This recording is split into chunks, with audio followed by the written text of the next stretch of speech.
So let's do this. Last week, one of the principles I established is that for a doctrine to be established, it has to be on a thread. There has to be the testimony of other writers, right? And so that's the principle I'm going to apply in establishing righteousness tonight. They're going to judge doctrine by the principle of righteousness. Now, there are 7 dispensations in the Bible. And we're going to look at righteousness in all of these dispensations. Please throw it up quickly. The first dispensation is the one that is called the dispensation of innocence. And that's what we had in the Garden of Eden. Is this very visible? Can we all see it? And this will aid your understanding of Scripture as you study on your own. Okay? There are 7 dispensations in the Bible. The first one is the dispensation of innocence. All right? When Adam was in the Garden of Eden, there was no 10 commandments and all the rules and regulations, right? It was just Adam. And then, because righteousness is the very foundation of God's kingdom, even in that era, in that dispensation, God said to Adam and Eve, you are permitted to eat of all the fruits, all the trees in the Garden of Eden, right? But of the tree of life, of knowledge of good and evil, you shall not eat. For in the day you eat of it, in dying you shall die. And so God gave man choice, gave him the option of either obeying him or disobeying him. Now, God said, remember I started by saying that all our pains and regret can be traced to wrong choices. Look at everything happening in the world. It can be traced to wrong choices. So God said to Adam, yes, I gave you volition. I gave you free will. And so now, choose life. And then we saw that the greatest mistake man has made so far was disobeying God. And that is what we're still experiencing in the world today. Now, in that dispensation of innocence, Adam disobeyed God. In other words, he practiced unrighteousness. Every act of disregard for God, every act of disobedience to God is unrighteousness. Right? And so what did God do? When Adam disobeyed him, did God just let go? Was Adam not punished? God said, if you disobey me in dying, you shall die. And the instant that happened, Adam was separated from God. He and the wife, they were thrown out of the Garden of Eden. They lost their glory because they disobeyed God. Now that is to tell you that God frowned at unrighteousness. Do we agree? You'll see that in Genesis chapter 3, verse number 1 to 14. That's for new converts. All right? And so we saw that God has always been angry from this very dispensation. Now, the second dispensation is what is called the antediluvian dispensation. That's the era, from that time when Adam left the garden, all right, we enter another dispensation. And then you see, going down the line, in Genesis chapter 6, let's read that. Genesis chapter number 6 very quickly. Verses 5 to 7.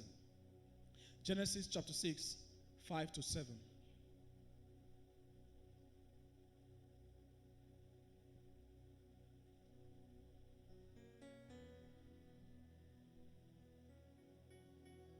Then the Lord saw that the wickedness of man was what? Great in the earth. And that every intent of the thoughts of his heart was only evil continually. And the Lord was sorry that he had made man on the earth, and he was grieved in his heart. What grieved God? Their unrighteousness, right? That was what grieved God. God is holy. He just cannot condole unrighteousness.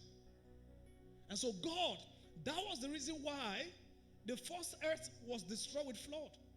Was there any other reason? That was the only reason. Because of the gross unrighteousness of men, the wickedness of men. So the earth, that dispensation ended. Let's see. Go back to the next dispensation. Bring back the image.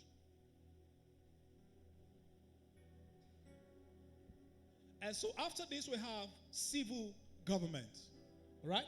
Where man now came and established, principles of living. And then that's when they came, to build the towers of Babel, right?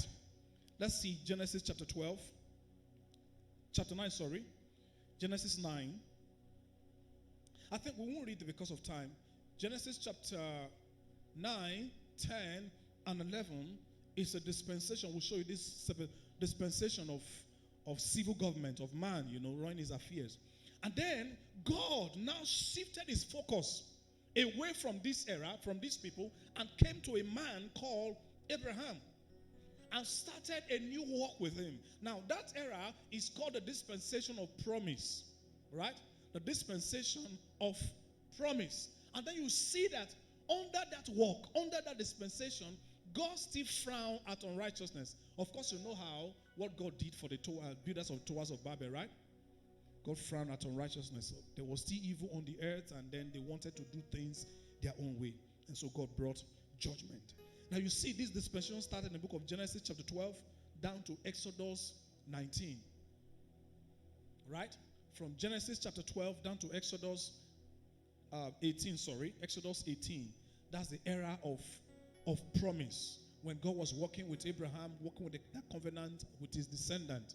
Then from chapter 19 of Exodus, another dispensation started, which is called the dispensation of the law.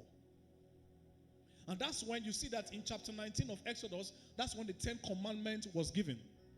And so the earth, or God's dealing with man from that time, was based on the 10 Commandments, and then 613 laws he gave to Jews. You see that, please bear in mind, saying, in all of these dispensations, you see that God is always judging the righteousness of men, right? Now, the judgment of God became more pronounced under the law because God wanted to show to man his weakness. So God, made his laws known. The 10 Commandments was actually to show man, the level of righteous living God expects of man. And I tell you, son, don't let any devil from the pit of hell deceive you.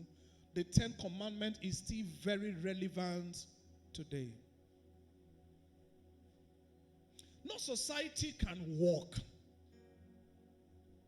if the 10 Commandments is expunged from their government, from their policy, from their laws. Cannot walk. And so under the law, we saw that God was, the weakness of men was amplified.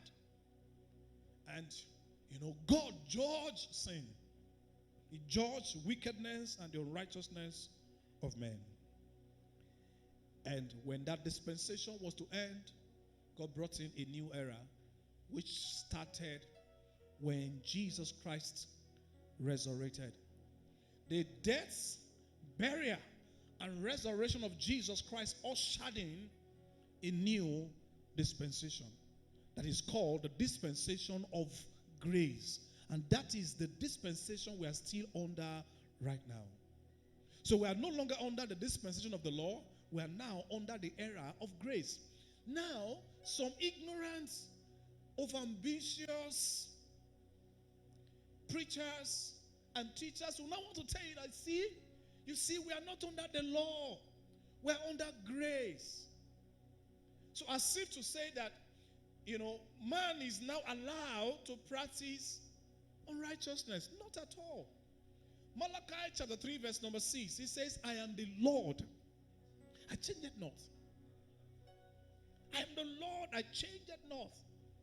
Hebrews 13:8, Jesus Christ the same yesterday, today, and forever. Jesus is God. So it is still saying that I am the Lord. I change it not. And so I frown at sin in the era of innocence. I frown at sin in antediluvian era. I frown at sin under the law. I frown at sin under civil government. I frown at sin under the promise. I still frown at sin under grace. So you get to know the trick of the devil when he starts to bring thoughts, principles, half-truths, perversion of truths. And then you can look at all of these. The aim of the devil